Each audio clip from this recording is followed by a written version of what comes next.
that was the official reason that we gave for being against the mergers, was in fact that it would be an undue reduction in competition, which we can discuss if you would like. There was another reason, however, that weighed very heavily with me, and which really was the result. And I suspect, Tiff, that you participated in some of this, but this is with the superintendent of financial, with OSFI, the superintendent of financial institutions. This was a number of years before too big to fail became a term of art that everybody understood. There were no discussions at that time about too big to fail, except in the office of the superintendent of financial institutions in the Department of Finance. But it was a too big to fail, not the too big to fail that we saw as a result of the 2008 crisis, but the following. If we had allowed the Royal and BMO to merge, and then obviously the TD and the Commerce. By the way, in my view, and I have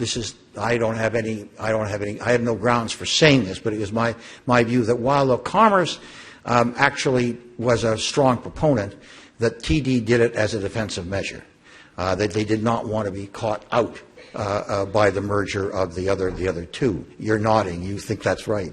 Well, then I believe you. But what would have happened was that if we had allowed the first merger to go and we had allowed the second merger to go, that you would have had the Nova Scotia and the Banque Nationale out in left field. And it wouldn't have been very long before both of those banks would have been taken over by one of the other two. So you would have had Nova Scotia maybe into the first, the Banque Nationale into the second. And at that point, we would have had two big banks in Canada. And if that isn't a definition of reduction of competition, I don't know what is. But there was something even further.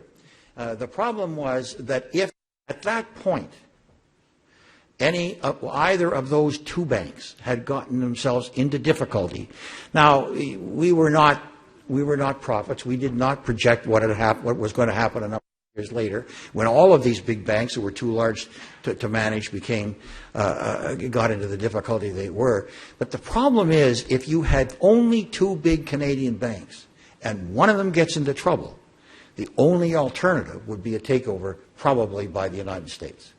And an American widely held bank would be allowed to take over a widely held Canadian bank. As you know, there is a rule that says nobody can have more than 20% of a bank.